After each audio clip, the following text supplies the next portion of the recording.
अजीज तलबा, हम बात कर रहे थे मेजरमेंट की लास्ट लेक्चर में। इसको हम अभी जारी रखेंगे और इसमें हम जिस चीज पे बात करेंगे वो है dimension of the word, 7 dimension of the word.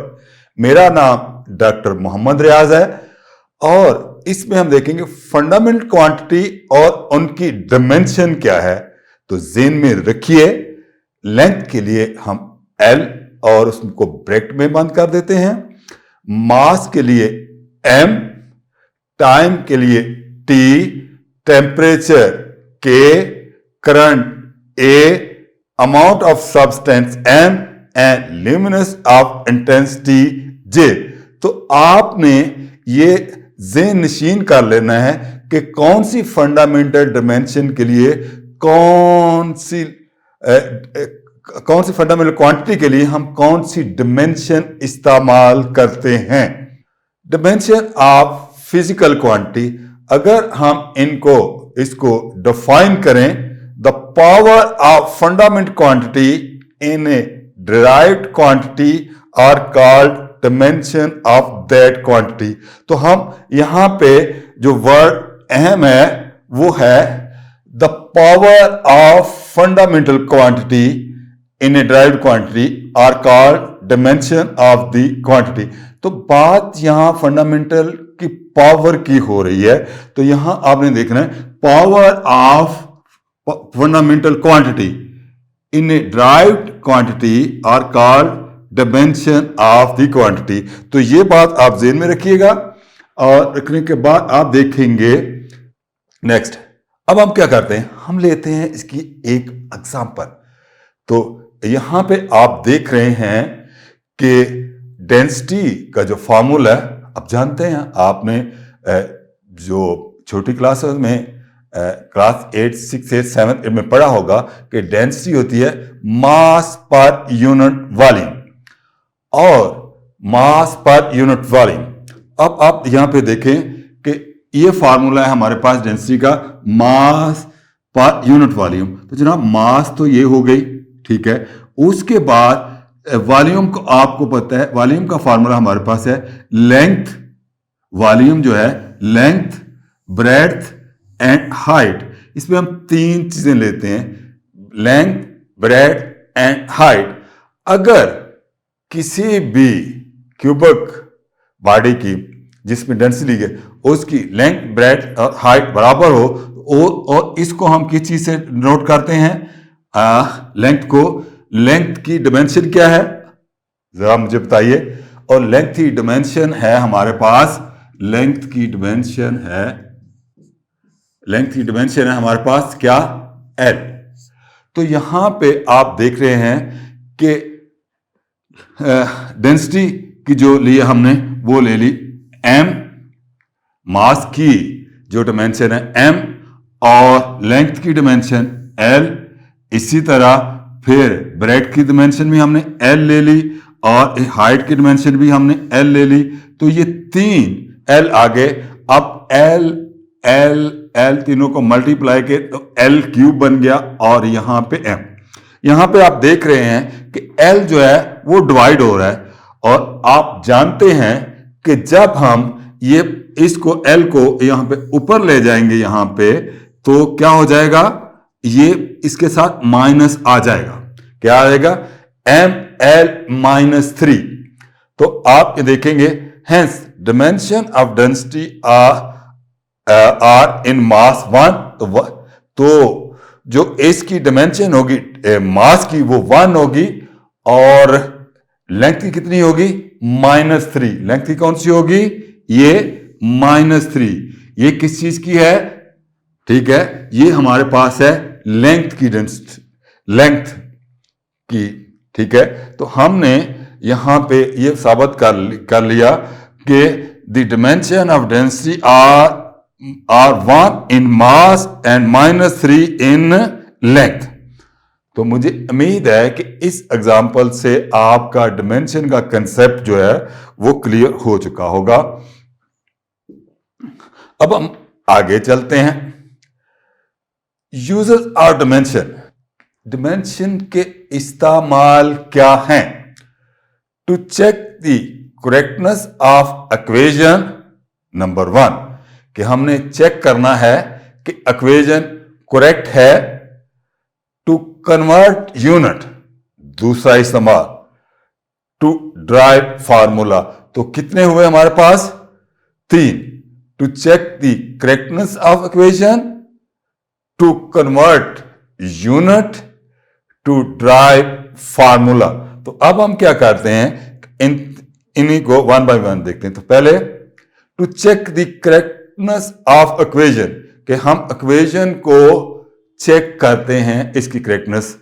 Consider equation of a displacement, तो आपको पता है डिस्प्लेसमेंट की इक्वेशन क्या है, और वो हमारे पास है, आपके पास है delta x equal to v i t plus half a t square. ये इक्वेशन आप क्लास 9th की फिजिक्स में पढ़ चुके हैं और इसको आप डराइव भी कर चुके हैं।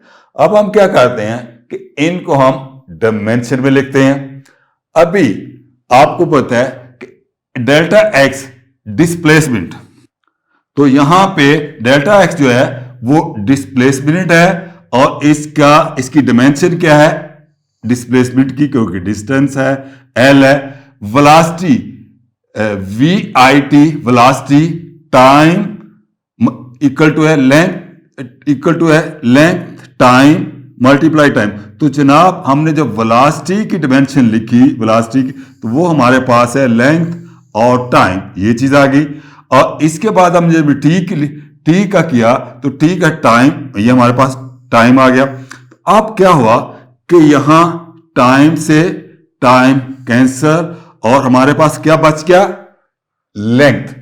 और इसलिए लेंथ की जो डायमेंशन होगी वो होगी एल, और इसको हमने ब्रैकेट के अंदर बेसिक बुनियादी उसूलों के तहत बंद किया हुआ है।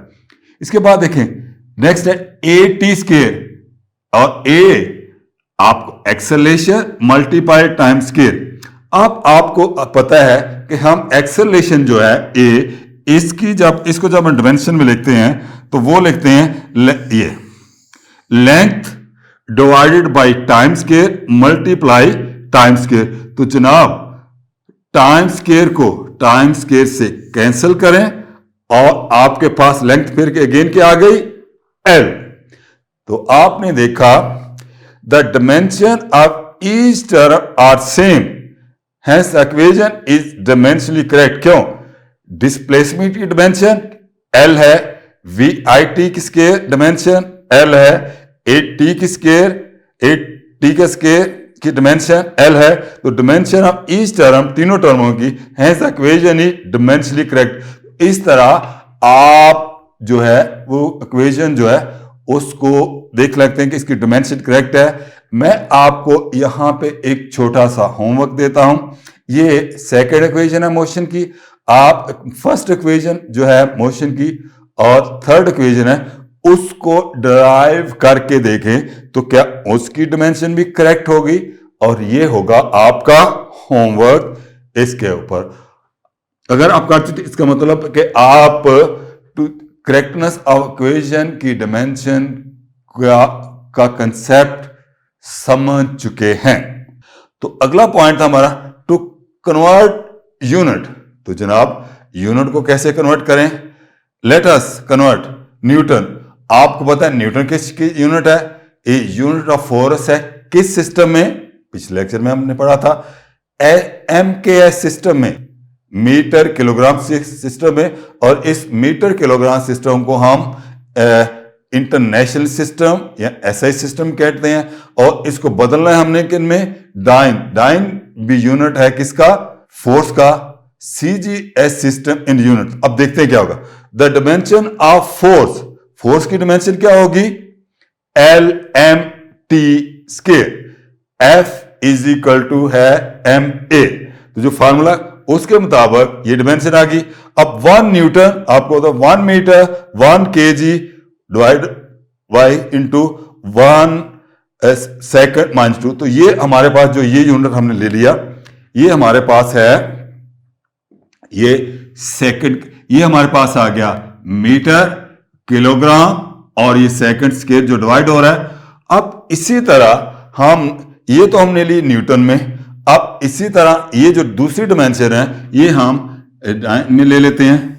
जब इन दोनों को ले लिया न्यूटन में और डायन में, अब क्या करते हैं हम, 1 न्यूटन डिवाइडेड बाय 1 डायन्स, तो यहां पे आप इसकी वैल्यू डिवाइड कर दें, 1 metre over 1 centimetre into 1 kilogram over 1 gram और 1 second over 1 second square. So आप जानते हैं कि 1 मीटर्स के अंदर सेंटीमीटर कितने होते हैं? 1 मीटर के अंदर सेंटीमीटर है जनाब हमारे पास। 1 मीटर के सेंटीमीटर कितने हैं? 100। कितने सेंटीमीटर हमारे पास? 100। इसी तरह 1 किलोग्राम के अंदर ग्राम्स कितने हैं? ग्राम है 100 ग्राम। और उसके बाद जब हमने देखा तो 1 सेकंड में सेकंड, अब सेकंड को सेकंड से कैंसिल कर दीजिए, तो आप अभी आप देखें कि ये 1 2 3 4 5, तो कितने जीरो आ गए? 5।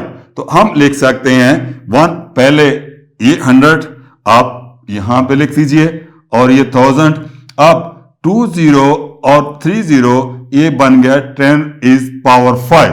Therefore 1 newton is equal to आ गया 10 is power 5 time.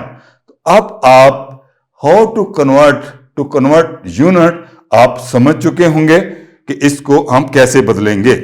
To derive formula, अब हमने फार्मूला ड्राइव करना है।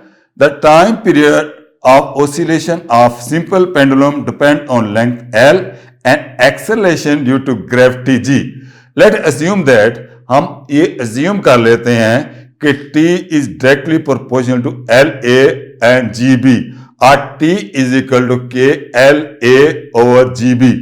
K constant which is a dimensionless, constant की कोई dimension नहीं होती, इसलिए क्योंकि वो उसमें कोई फंडामेंटल क्वांटिटी है ही नहीं। तो dimension of T is equal to हम लेते हैं L not M not T1, dimension of L small L not L1 M not T not, dimension of G हम ले रहे हैं L1 M0 T2।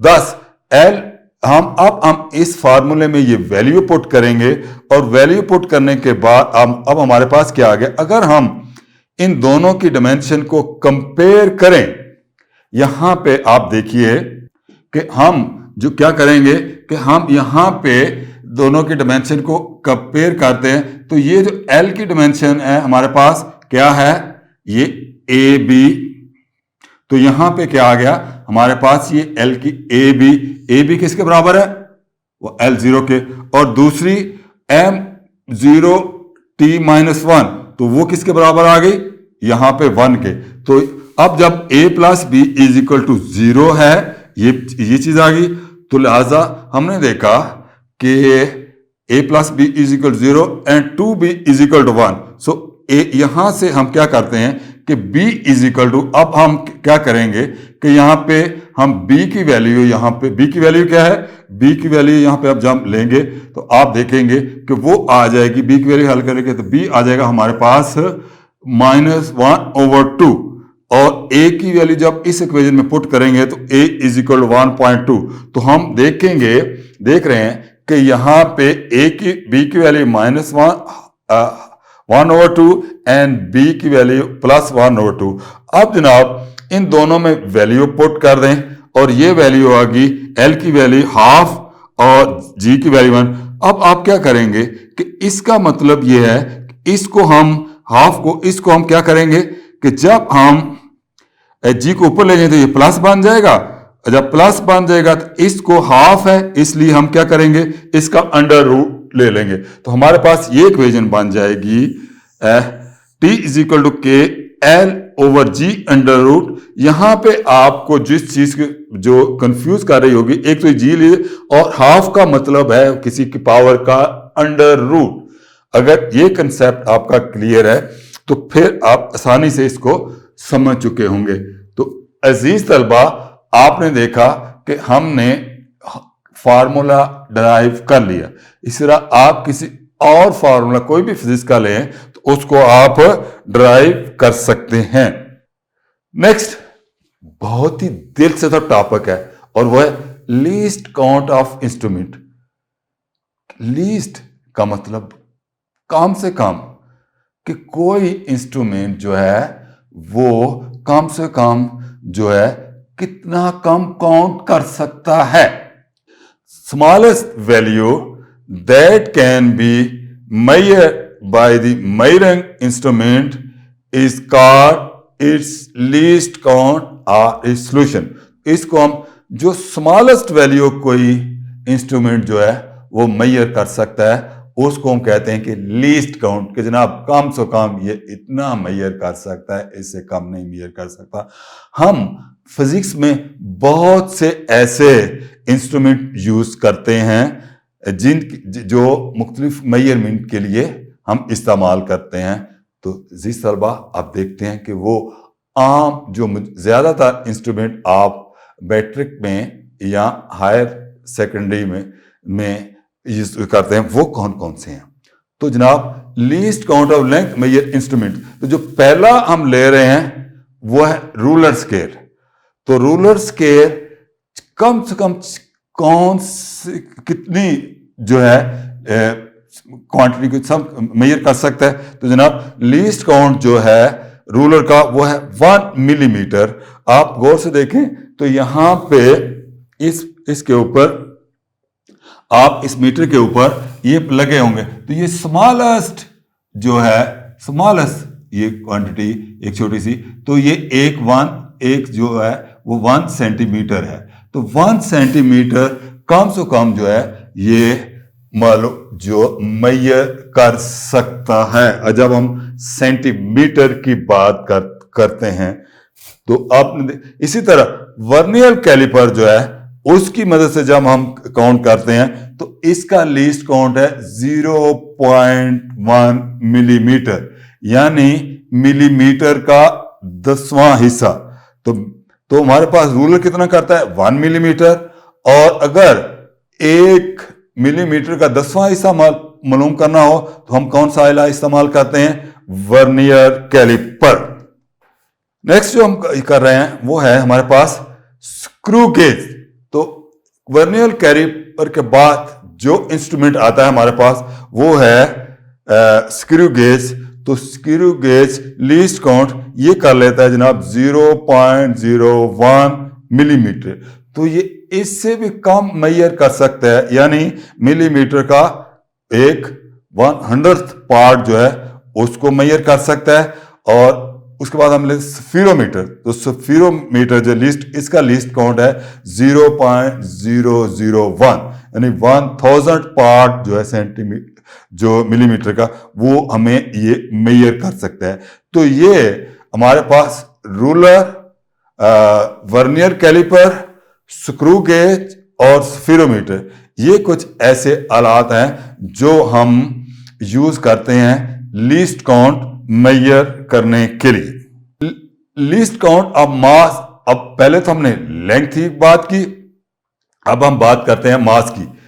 Weighing scale, weighing scale वो है जिस पे आप अपना आमतौर पे अक्सर लोगों ने घरों में रखा होता है जिससे वजन मेजर करते हैं बॉडीज का। तो आपने बाजार में भी देखा होगा, बाद लोगों ने घरों में भी देखा होगा, और फुटपाथ भी पड़ा होता है जिसमें लोग अपना वजन मेजर करते हैं कि आया कि उनकी बॉडी के मुताबिक उनका वजन है, कम है, ज्यादा है, और क्या फूड लेने चाहिए, क्या करना चाहिए। तो लीस्ट काउंट इसका जो है वो 1 kg। इसका मतलब है अगर किसी चीज का वजन 1 किलोग्राम से कम होगा तो ये नहीं जो है वजन करेगा। फिर इसके लिए हमने कहा अगर 1 किलो से कम हो तो फिर हम क्या करेंगे। तो उसके लिए हमने जो दूसरा इंस्ट्रूमेंट साइंसदानों ने डेवलप किया वो है इलेक्ट्रॉनिक बैलेंस। तो इलेक्ट्रॉन लीस्ट काउंट, और इसका लीस्ट काउंट कितना है वो है 1 ग्राम। तो जनाब ये कम से कम 1 ग्राम जो है उस तक ये इलेक्ट्रॉनिक जो है वो मेजर कर सकता है। तो ये हमने मास की बात की। अब हम बात करते हैं least count of time measuring instrument. कि टाइम के लिए क्या यूज करते हैं, तो जनाब आप टाइम के लिए घड़ी इस्तेमाल करते हैं। तो एक रेस्ट वॉच आप जो इस्तेमाल करते हैं उसका लीस्ट काउंट कितना है, सेकंड। कोई आपसे टाइम पूछे तो क्या कहेंगे, आप कहेंगे 2:12:13। तो आप कम से कम जो आपको मेजर करके देगा वो आपको करके देगा कितना, 1 सेकंड। जो नेक्स्ट इंस्ट्रूमेंट हम यूज करते हैं वो है हमारे पास स्टॉप वॉच। तो स्टॉप वॉच क्या करती है कि वो सेकंड का भी 10 टाइम 10वां हिस्सा जो आपको एक्यूरेट मेजर करके दे देती है। तो हम क्या करते हैं कि रेस्ट वॉच और स्टॉप वॉच ये ऐसे इंस्ट्रूमेंट हैं जो टाइम मेजर के लिए इस्तेमाल किए जाते हैं। अब बात करेंगे एक्यूरेसी ऑफ मेजरमेंट। एक्यूरेसी कैसे लाएं, accurate it refer to the closeness of a measurement to the true value of the physical quantity ना। अगर आप बाजार में 1 किलो सब्जी लेने जाते हैं और वो सब्जी है 50 रुपए किलो, अगर वो दुकानदार आपको 2, 4, 10 ग्राम ज्यादा दे देता है तो कोई मसला नहीं है। अगर कम दे देता है तो आप फिर भी बर्दाश्त कर जाते हैं। लेकिन अगर आप सुनार के पास जाएं और वो सोना खरीदें और वो आपको 10 ग्राम कम दे दे तो इसका मतलब होगा कम से कम आपका 10 से 12 लाख रुपए का नुकसान हो गया, क्योंकि सोने की कीमत इस वक्त 1,20,000 के करीब है। तो हम देखेंगे एक्यूरेट कि वो एक्यूरेसी कहां से लाएं और कैसे करें। और it refer to the closeness, accuracy क्या है, it refer to the closeness of measurement to the true value of the physical quantity. So true value of mass, अब एक एग्जांपल लेते हैं। यहां पे आप देखें 25.67 mass measured by student A student जो है उसने हमारे पास ये एक्चुअली जो है आपके हमारे पास ये मास जो है ट्रू वैल्यू, ये मास है किसी भी सब्सटेंस की, किसी भी चीज की ये मास है। और स्टूडेंट ए ने जब इसको मेजर किया तो उसने कहा 25.61 के, तो ये आप 25.61 है। उसके बाद स्टूडेंट, फिर हमने एक और स्टूडेंट को कहा जनाब उसने कहा जनाब 25.65 है। अभी आप गौर से देखें कि कौन सा स्टूडेंट है जिसने ज्यादा एक्यूरेट किया है। तो ये कैसे पता चला, आप देख रहे हैं कि 6.275 वो ज्यादा क्लोज है किसके, 25.65 के एज कंपेयर टू 6.1। तो इन डिजिट को देखें, ये 6.5 जो है वो 6.5 के इस ज्यादा करीब है। तो हम कहेंगे the measuring made by student B is more accurate, कि उसने बेहतर पैमाइश की है। Precision of a measurement, it refer to the limit to which a physical quantity is met. ये हमें लिमिट बताती है कि जो फिजिकल क्वांटिटी मेजर की जाती है, ठीक है। Time measure by student A हमने देखा कि वो है 3.6 second. Time measure by student B 3.69 second. Time measure by student C is equal to है 3.697। सो आपने देखा कि जो पहला स्टूडेंट ए, जो स्टूडेंट ए है, यहां पे जो स्टूडेंट ए है उसने मेजर मी की पॉइंट के बाद, इशारे के बाद 1 डिजिट तक, 1 डिजिट। इसने क्या किया 2 डिजिट तक की, इसने क्या किया 3 डिजिट की तक, पॉइंट के बाद 3 डिजिट किए। तो measure made by student C is more precise. तो यहां पे जिसने सबसे ज्यादा प्रिसाइज मेजर की है वो स्टूडेंट सी है। क्यों सी है कि उसने 3 डिजिट तक की है और उसमें इसमें जो है वो ट्रैफिक लिमिट, क्योंकि ये लिमिट के ज्यादा क्लोज आ गया, इसलिए हम कहेंगे कि सीरीज यूनिट की मेजरमेंट जो है बाकी के मेजरमेंट से ज्यादा बेहतर है। नेक्स्ट बात करेंगे सिग्निफिकेंट फिगर। सिग्निफिकेंट फिगर क्या है, जरा पहले कंसेप्ट देखें। Total number of digit, reliable digit plus last uncertain digit, दो बातें कही गई है, रिलायबल डिजिट और last uncertain digit which are directly obtained from particle measurement are called significant। तो रिलायबल डिजिट और प्लस लास्ट अनसर्टेन डिजिट जो है उनकी बात की गई है, इसको कहते हैं हम सिग्निफिकेंट फिगर। तो जनाब सिग्निफिकेंट फिगर में अब हम कुछ एग्जांपल लेंगे सिग्निफिकेंट फिगर की। तो जो पहली है, पहले में आप देख रहे हैं कि मास इज इक्वल टू है 6.11 ग्राम। तो इसमें आप देखें जब हमने मास ली तो वो यहां पे 1 2 3, तो सिग्निफिकेंट, इसमें सिग्निफिकेंट फिगर कितनी हुई, 3।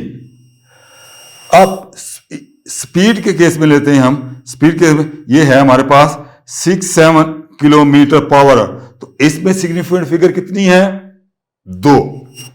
सिग्निफिकेंट फिगर टाइम जो हम ले रहे हैं यहां पे वो है यहां पे 12.76 सेकंड, तो इसमें सिग्निफिकेंट फिगर कितनी है, 4। और लेंथ 1.8 और इसमें सिग्निफिकेंट फिगर है वो कितनी है, 2। डियर तलबा, आप सोच रहे होंगे कि जितने डिजिट सामने हैं उन्हीं को टीचर सिग्निफिकेंट फिगर कहता है। कोई इनके रूल रेगुलेशन कोई सिस्टम है कैसे डिजाइन किए गए? तो जनाब अगली स्लाइड में हम देखेंगे कि आया कि वो कौन से ऐसे रूल्स हैं जिनकी बुनियाद पे सिग्निफिकेंट फिगर जो है वो डिसाइड की जाती है। तो पहला rule for countering significant figure, तो पहला रूल कौन सा है, are non zero digit are significant. जितने भी नॉन जीरो डिजिट है वो सिग्निफिकेंट है। एग्जांपल आपके सामने है, नंबर है 16। अब इसमें नॉन जीरो डिजिट कितने हैं, आप देखें 2, तो इसकी सिग्निफिकेंट फिगर कितनी हुई, 2।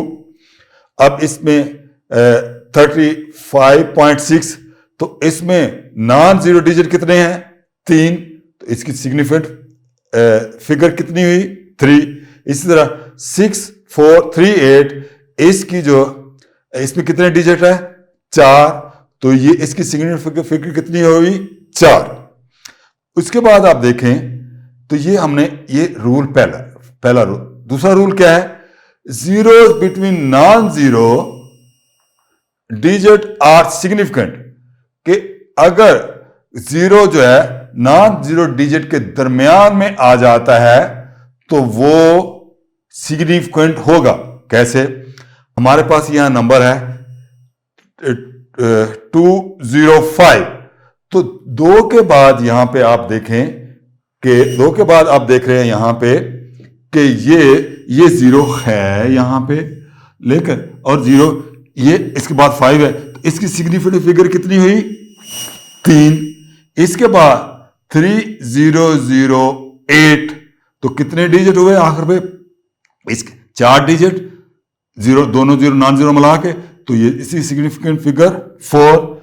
अभी 60.005, तो इसकी सिग्निफिकेंट कितनी हुई, क्योंकि 5 डिजिट है इसलिए इसकी सिग्निफिकेंट फिगर भी हमारे पास 5 आई। तो आपको पता चल गया रूल के अंदर कि आया के क्या है, zero between non zero digit are significant. आगे देखते हैं rule number 3, terminal zeros in a number without decimal are not significant unless specified by the least count। कि अगर अनलेस तो जनाब इस टर्म का है कि टर्मिनल जीरो, आखिरी जीरो इन ए नंबर, अगर उसमें कोई डेसिमल मौजूद नहीं है और अगर ये शर्त भी नहीं है कि वो लीस्ट काउंट हो, तो उसमें हम क्या करेंगे, उसमें हमारे पास क्या होगा, वो जनाब वो क्या होगा, उसमें हम देख लेते हैं कि यहां पे ये है 400, तो जनाब ये 400 जो है इसके आगे 200 है, तो इन जीरो को हम नहीं लेंगे, हमारे पास एक ही सिग्निफिकेंट फिंगर है, कितनी है, एक डिजिट है एक, इस तरह 3050, तो यहां पे इस जीरो को हम नहीं लेंगे, तो इसकी सिग्निफिकेंट फिगर क्या होगी, 3।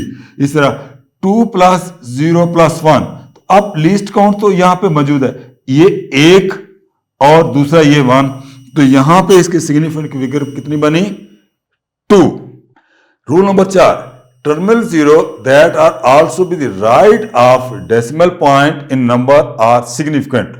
तो यहां पे देखें, अगर ये बता रहा है कि डेसिमल पॉइंट के बाद अगर जीरो आ जाते हैं तो वो सिग्निफिकेंट हो गए, तो यहां पे देखिए 64.00, तो यहां पे सिग्निफिकेंट डेसिमल के बाद 2 जीरो, तो सिग्निफिकेंट फिगर 4 है।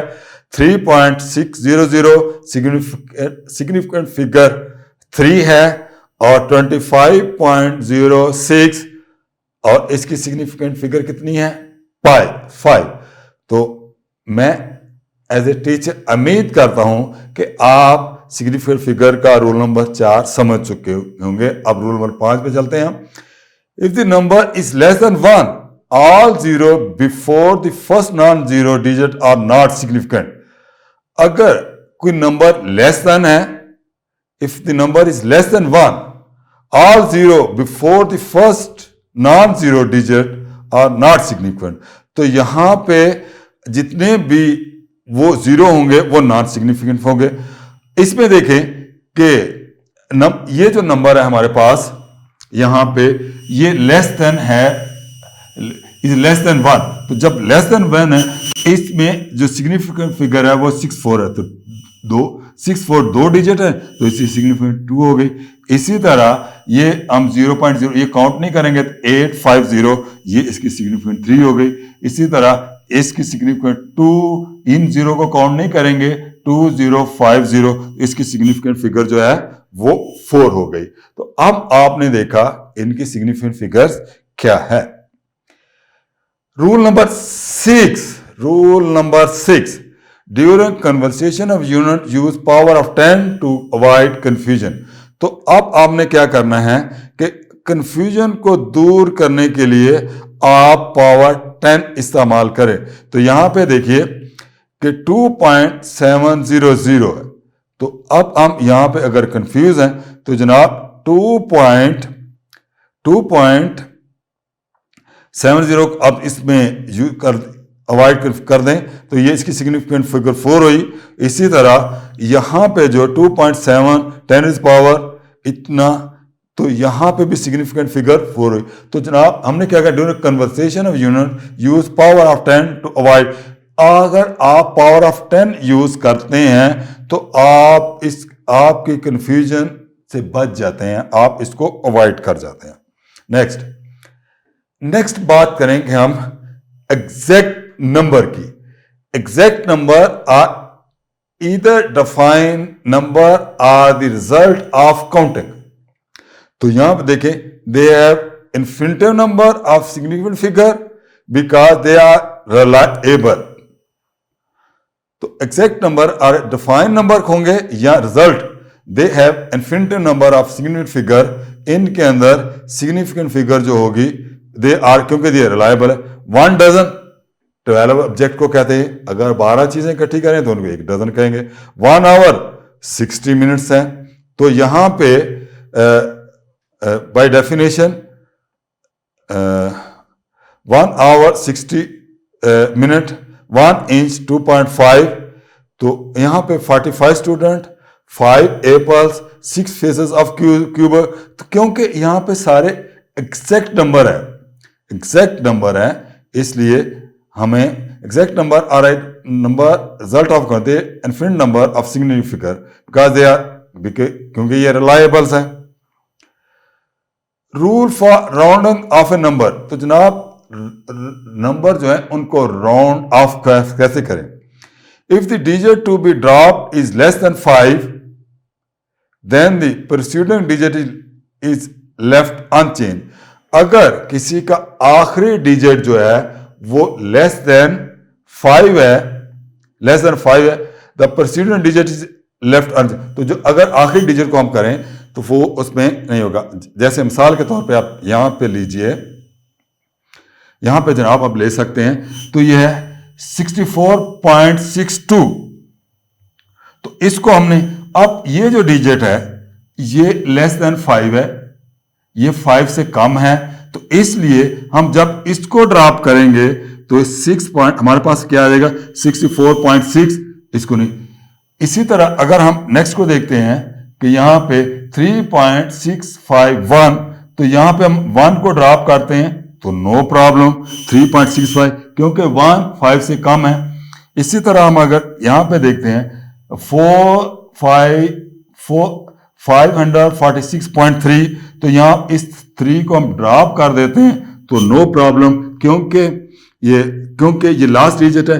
और अब देखो ये भी 5 से कम है, 5 से कम है, 1 भी 5 से कम है और 3 भी 5 से कम है. तो ये जो लेस देन होंगे 5 से उसको हम ड्रॉप कर देते हैं round off to the 3 digit. तो हम क्या करेंगे, हम इसको राउंड ऑफ कर देंगे, ठीक है, 5 से कम.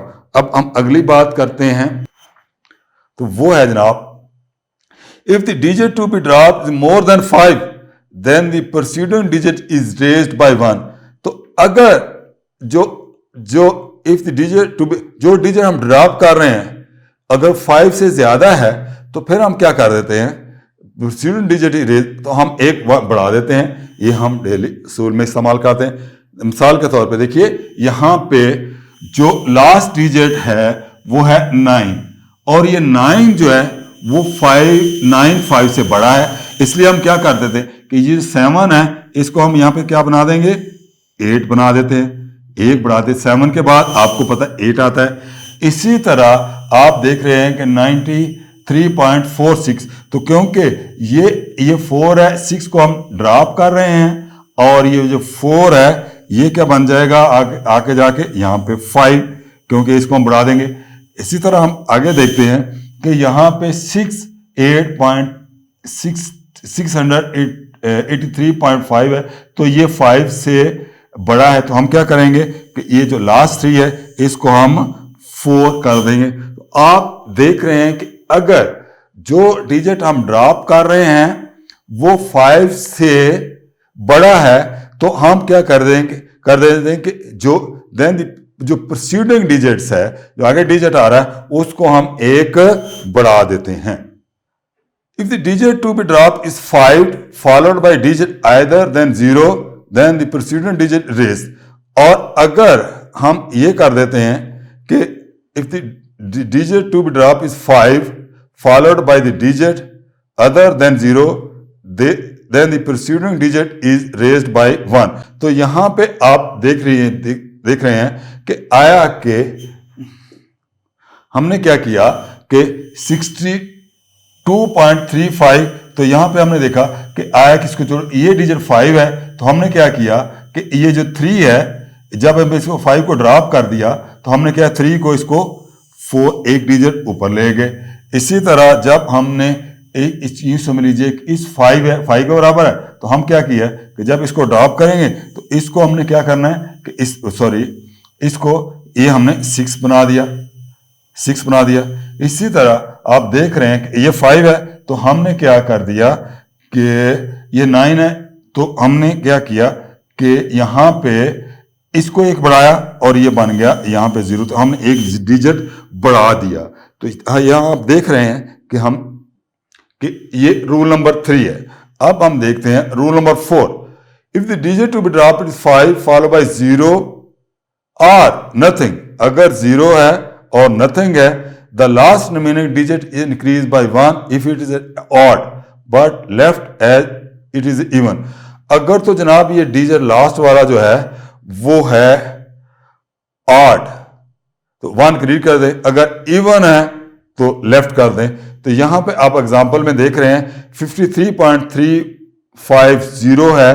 तो हमने क्या किया कि ये जो लास्ट डिजिट है इसमें हमने क्या किया, क्योंकि ये जो डिजिट है यहां पे लास्ट वाला ये ऑड डिजिट था, तो हमने क्या कर दिया कि इसको बढ़ा दिया, क्योंकि यहां देखें यहां पे जब हमने बढ़ाया तो ये डिजिट था तो ये ऑड डिजिट है, इसलिए हमने एक नंबर बढ़ा दिया। यहां पे भी आप देखिए ये जो डिजिट है 4 5, तो यहां पे 5 है, तो इसको हमने क्या कर दिया कि ये ऑड डिजिट हमने बढ़ा दिया।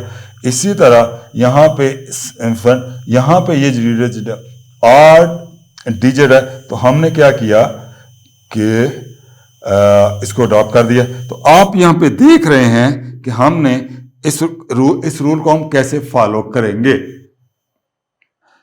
नेक्स्ट जो बात हम जिस पे कर रहे हैं, significant figure in the calculation addition and subtraction, the final result would round the same decimal place as the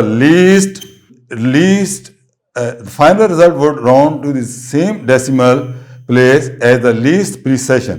तो यहां पे आप देखें कि हम क्या करेंगे कि फाइनल जब हम मल्टीप्लाई करेंगे तो फाइनल डिजिट जो है वो उसको हम देखेंगे, अगर वो 5 से ज्यादा तो बढ़ा देंगे। आप इन एग्जांपल में देख रहे हैं। Multiplication the final result would round to the same number of significant digits as the least accurate number। Example, तो आप जब इनको मल्टीप्लाई करेंगे तो यहां पे पॉइंट के बाद 4 आ रहा है, इसलिए ये 5 से कम है, तो हम क्या करेंगे इसको नजरअंदाज कर देंगे। इसे डिवाइड करने के बाद आपने ये 0 आ रहा है, तो हम क्या करेंगे 8 को ये 1 बन जाएगा और एक डिजिट बढ़ जाएगा इससे पहले वाला। अब जिस बात पे हम करेंगे वो करेंगे हम, तो आपने देखा कि अब हम जो सिग्निफिकेंट फिगर है डिजिट की वो हम कैसे ले रहे हैं और इसको हम कैसे बढ़ा रहे हैं। तो उम्मीद है कि आपने इस लेक्चर से फायदा उठाया होगा, आप इस लेक्चर को समझ चुके होंगे। तो अजीज तलबा, थैंक यू वेरी मच।